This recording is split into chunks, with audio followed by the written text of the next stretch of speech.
नमस्कार, मैं विश्वास राय स्वागत करता हूं आपका टारगेट विद विश्वास राय चैनल में। बच्चों, इसके पहले वाला वीडियो जो कल ही अपलोड हुआ, जो कि लेखपाल और कानूनगो यानी जिसे आप राजस्व निरीक्षक करते हैं, भर्ती परीक्षा 2020 के विषय में, जिसमें एक जो पार्ट है कुल 100 नंबर का पेपर है, जिसमें 25 क्वेश्चन जीके से हैं, 25 क्वेश्चन मैथ से हैं, 25 क्वेश्चन आपके हिंदी से हैं और 25 क्वेश्चन ग्रामीण समाज और विकास से हैं और कुल 1/3 की निगेटिव मार्किंग है। तो याद रखिएगा बच्चों, कुल 100 नंबर का पेपर है और हम आपको स्पष्ट कर दें कि यदि इन 100 नंबरों में आप एकदम ना सोचिएगा कि माइनस मार्किंग होने की वजह से बहुत नीचे मेरिट जाने वाली है। यदि आप ऐसा सोच रहे हैं तो बहुत गलत सोच रहे हैं, क्योंकि तैयारी करने वाले लग चुके हैं। और अगर आप यहां से 70 प्लस हैं तो आप निश्चिंत रहें कि 70 प्लस होने पर यह पद आपको मिलने जा रहा है। और हम कहेंगे कि सबसे अच्छा पद आरआई का है, रेवेन्यू इंस्पेक्टर, जिसे आप राजस्व निरीक्षक कह रहे हैं, जिसे आप कानूनगो कहते हैं। और याद रखिएगा बच्चों कि यहां से प्रमोट होने के बाद सीधे पीसीएस अधिकारी यानी नायब तहसीलदार का पद आपके लिए इंतजार आपका कर रहा है।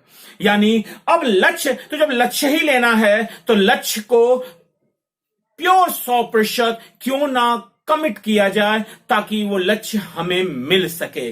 तो आते हैं हम ग्रामीण विकास यानी ग्रामीण समाज एवं विकास पे, जहां आज ग्रामीण समाज पर, ग्रामीण विकास पर पहला वीडियो बन रहा है। और याद रखिएगा बच्चों कि ये 25 क्वेश्चन यहां से आने वाले हैं और जो भी बच्चा यहां से गेन करेगा वो सफलता के बहुत नजदीक पहुंचेगा।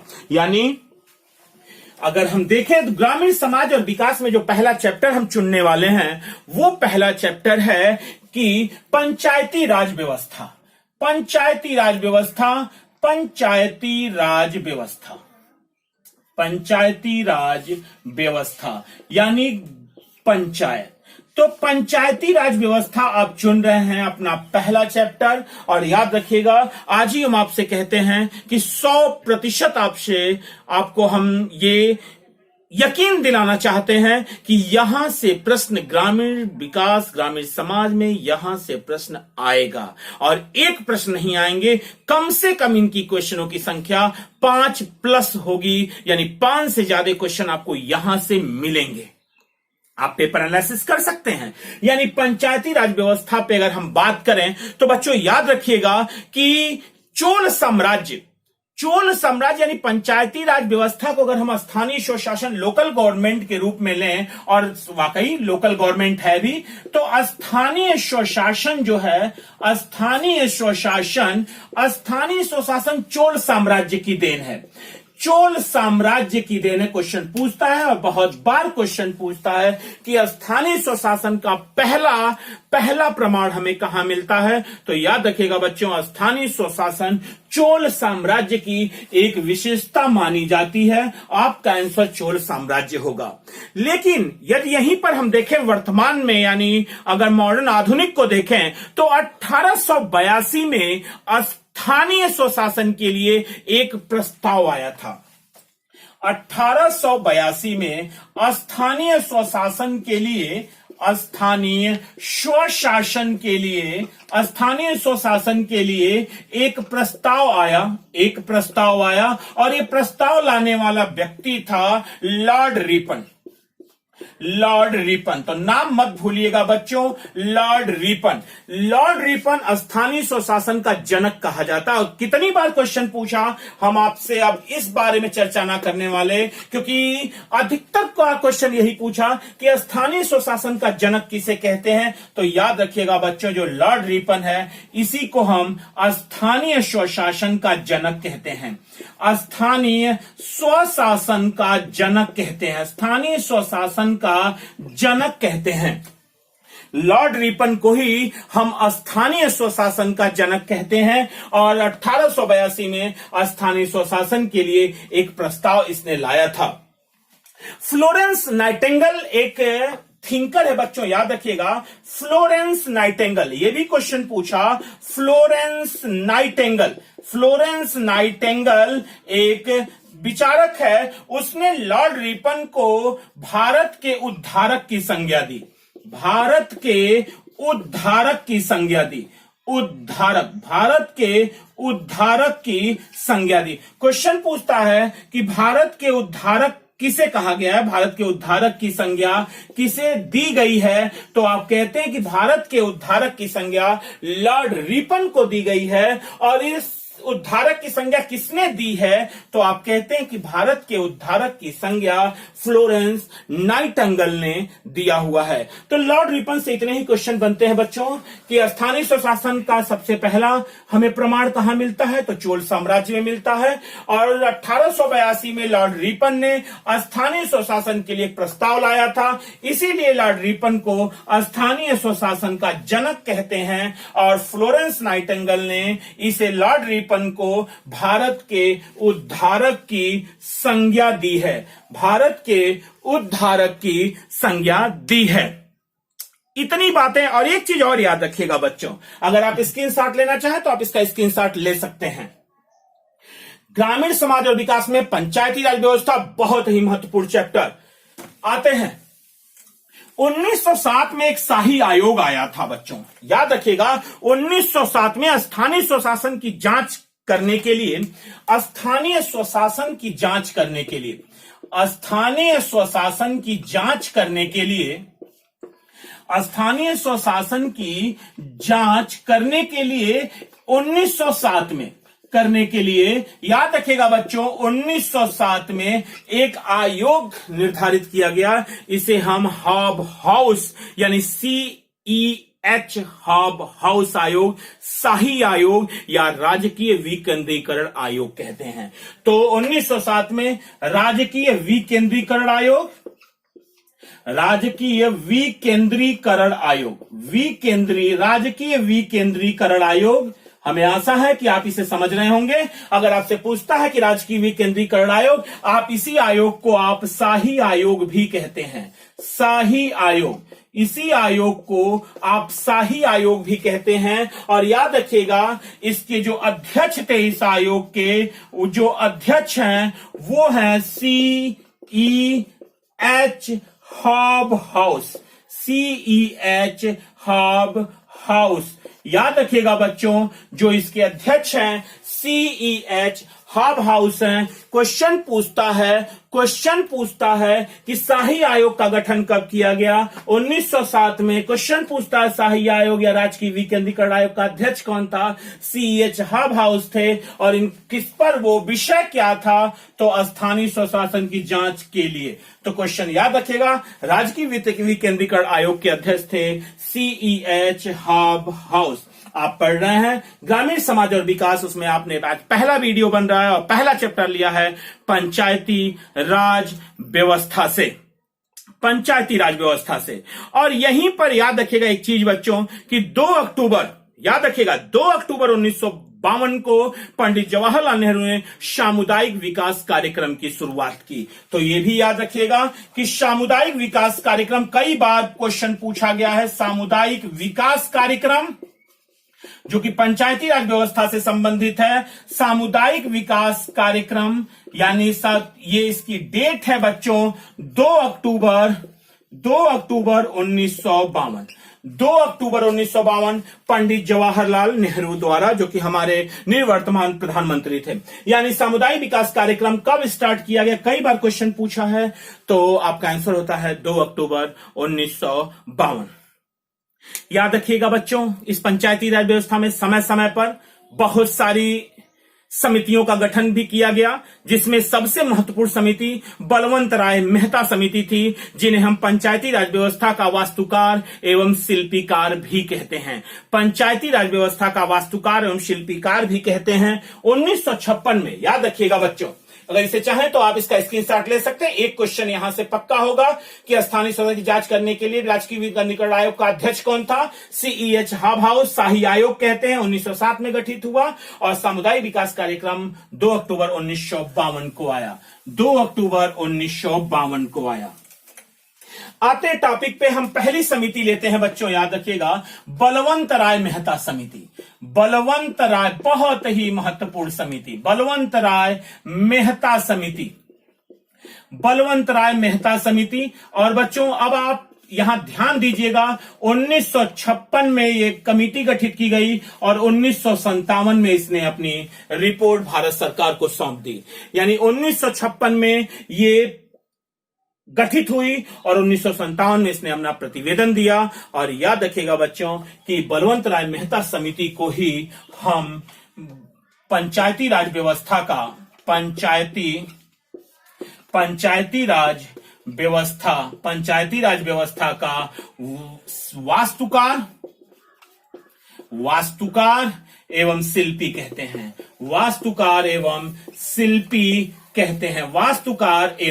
शिल्पी कहते हैं। यानी क्वेश्चन पूछता है पंचायती राज व्यवस्था का वास्तुकार किसे कहा जाता है, शिल्पी किसे कहा जाता है, तो आप कहते हैं बलवंत राय मेहता समिति को कहा जाता है। बलवंत राय मेहता समिति को कहा जाता है। इन्होंने त्रिस्तरीय पंचायती राज व्यवस्था की अनुशंसा की। बच्चों त्रिस्तरीय पंचायती राज व्यवस्था, त्रिस्तरीय, कई बार क्वेश्चन पूछा, त्रिस्तरीय पंचायती राज व्यवस्था, त्रिस्तरीय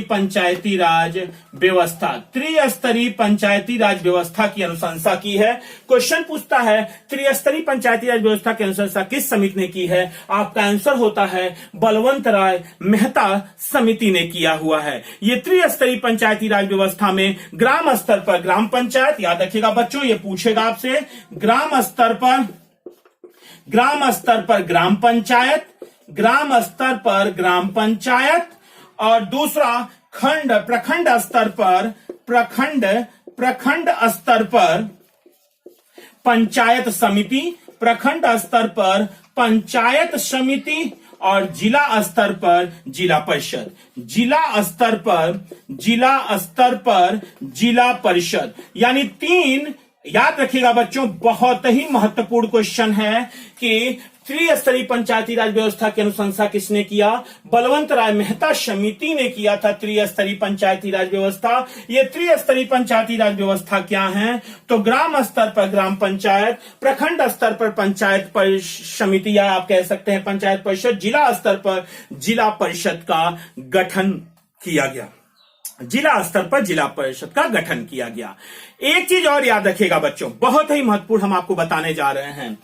अगर आप चाहें तो इसका स्क्रीनशॉट आप ले सकते हैं, इसका स्क्रीनशॉट आप उठा सकते हैं बलवंत राय मेहता समिति का। सबसे महत्वपूर्ण है त्रिस्तरीय पंचायती राज व्यवस्था की अनुशंसा किसने किया, तो आंसर होता है बलवंत राय मेहता समिति ने किया। पंचायती राज व्यवस्था का इन्हें वास्तुकार और शिल्पी भी कहा जाता है। और कौन से स्तर हैं, ग्राम स्तर है, प्रखंड स्तर है और जिला स्तर है, यही तीन स्तर हैं।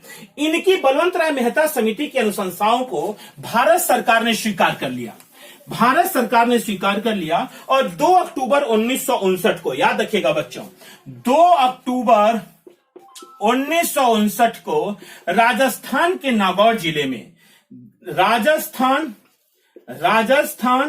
के नागौर जिले में, राजस्थान के नागौर जिला है, राजस्थान में एक जिला है नागौर, वहां पर पंचायती राज व्यवस्था का पहली बार शुभारंभ हुआ।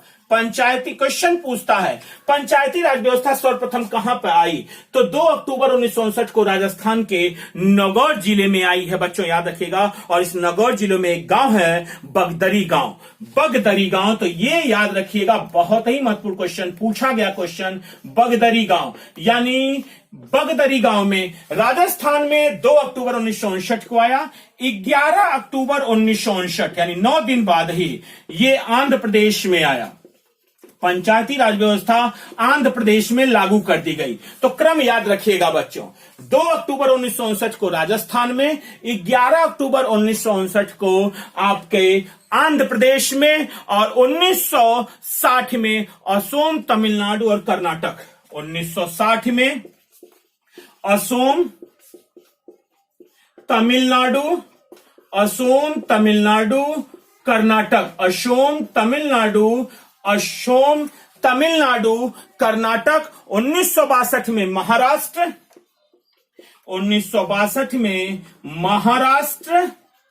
1963 में गुजरात, 1963 में गुजरात और 1964 में पश्चिम बंगाल, 1964 में पश्चिम बंगाल, 1964 में पश्चिम बंगाल, 1964 में पश्चिम बंगाल। यानी अगर देखें तो शुभारंभ जो पंचायती राज व्यवस्था का शुभारंभ हुआ है वो 2 अक्टूबर 1959 को सर्वप्रथम राजस्थान में हुआ है, नगौर जिला राजस्थान का, और वो गांव है बगदरी, और इसके शुभारंभ करने वाले हैं पंडित जवाहरलाल नेहरू, जो आपके प्रथम प्राइम मिनिस्टर थे, पंडित जवाहरलाल नेहरू द्वारा, पंडित जवाहरलाल नेहरू द्वारा, पंडित जवाहरलाल नेहरू द्वारा। यानी आपने देखा 2 अक्टूबर 1959 को राजस्थान के नगौर जिले के बगदरी गांव में इसका शुभारंभ हुआ। फिर 11 अक्टूबर को आंध्र प्रदेश में 1959, 60 में असम, तमिलनाडु, कर्नाटक, 62 में महाराष्ट्र, 63 में गुजरात और 64 में पश्चिम बंगाल, और फिर धीरे धीरे पूरे भारत में पंचायती राज व्यवस्था का शुभारंभ हुआ। और इसे जरूर याद करके जाइएगा, ग्रामीण समाज और विकास में पंचायती राज व्यवस्था बहुत ही महत्वपूर्ण टॉपिक। आपके लिए पहला वीडियो ग्रामीण समाज लेखपाल कानून गो के लिए वरिष्ठ सहायक, कनिष्ठ सहायक के लिए पहला वीडियो ग्रामीण समाज एवं विकास में, जो कि सबसे महत्वपूर्ण टॉपिक होगा। यहीं से आप 25 को के 25 क्वेश्चन आप इन वीडियो से लगातार वीडियो देखते रहें, आपको मिलेंगे ग्रामीण समाज और विकास से। अब आते हैं हम अगले समिति पे। अगला समिति जो है वो है अशोक मेहता समिति। याद रखिएगा बच्चों, अशोक मेहता समिति जो हमारी दूसरी समिति बनी पंचायती राज व्यवस्था पे, अशोक मेहता समिति। अशोक मेहता जो समिति बनी, अशोक मेहता समिति, वो 1977 में बनी और 78 में उसने अपना प्रतिवेदन दे दिया। तो याद रखिएगा, बनी तो थी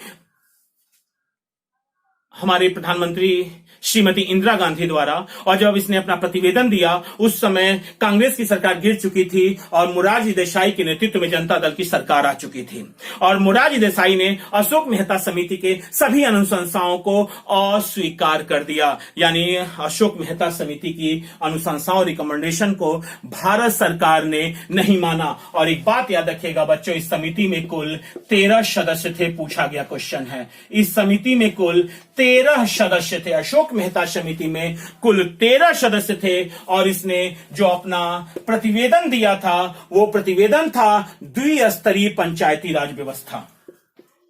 द्विस्तरीय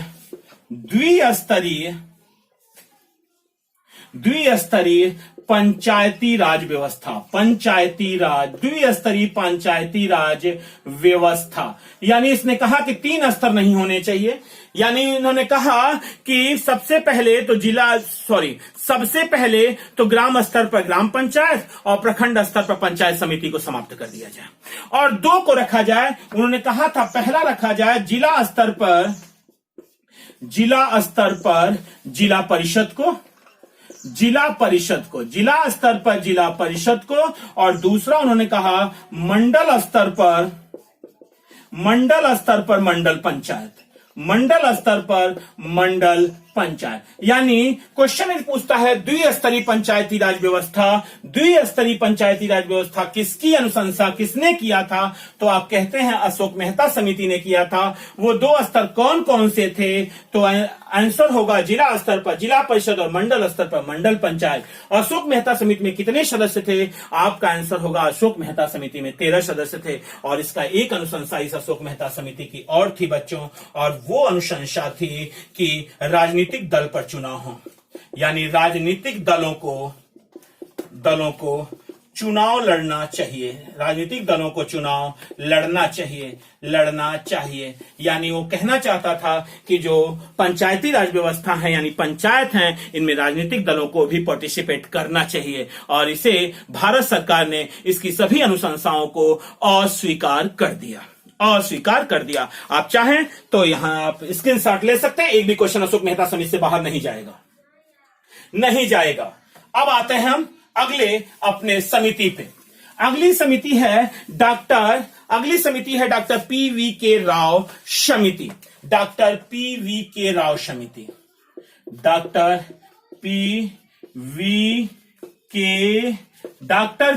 के राव समिति ये आई थी 1985 में, और इसने अपना रिपोर्ट दिया है 1986 में। याद रखिएगा बच्चों, डॉक्टर पी.वी. के राव समिति 1985 में आई, 1986 में इसने अपना प्रतिवेदन दिया, और इसकी जो योजना आयोग की अनुशंसा पर इसका गठन किया गया। क्वेश्चन पूछा गया, क्वेश्चन है योजना आयोग की अनुशंसा पर गठन हुआ था डॉक्टर पीवी के राव समिति का। इसने 4 स्तर सुझाए थे बच्चों। इसने कहा राज्य स्तर पर राज्य विकास परिषद, राज्य स्तर पर राज्य विकास परिषद, राज्य स्तर पर राज्य विकास परिषद, राज्य स्तर पर राज्य विकास परिषद, जिला स्तर पर जिला परिषद, जिला स्तर पर जिला परिषद, जिला स्तर पर जिला परिषद, जिला स्तर पर जिला परिषद, मंडल स्तर पर मंडल पंचायत, मंडल स्तर पर मंडल पंचायत, मंडल पंचायत, मंडल स्तर पर मंडल पंचायत और ग्राम स्तर पर ग्राम सभा, ग्राम स्तर पर ग्राम सभा, ग्राम स्तर पर ग्राम सभा। यानी इन्होंने डॉक्टर पीवी के राव समिति ने 4 स्तर सुझाए थे और उन्होंने कहा राज्य स्तर पर राज्य विकास परिषद का गठन किया जाए, जिला स्तर पर जिला परिषद का गठन किया जाए, मंडल स्तर पर मंडल पंचायत का गठन किया जाए और ग्राम स्तर पर ग्राम सभा का गठन किया जाए। और एक अनुशंसा उन्होंने और की थी कि SC, ST और महिला SC, ST और महिला को पंचायत में आरक्षण दिया जाए, पंचायत में आरक्षण, पंचायत में आरक्षण का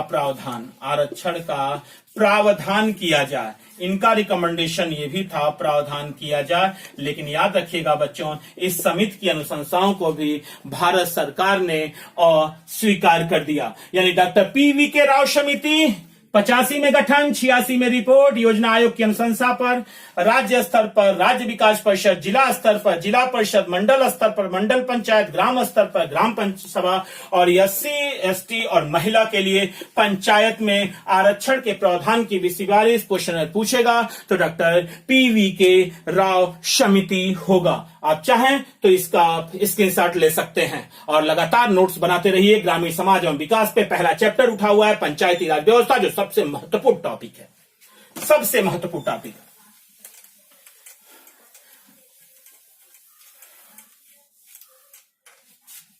सबसे महत्वपूर्ण टॉपिक।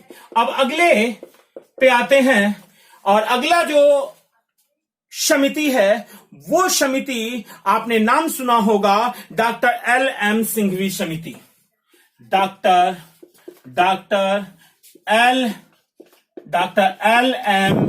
सिंघवी समिति, डॉक्टर LM सिंघवी समिति। इनका पूरा नाम है लक्ष्मीमल सिंघवी समिति। 1986 में इसे गठन किया गया लक्ष्मीमल सिंघवी समिति का।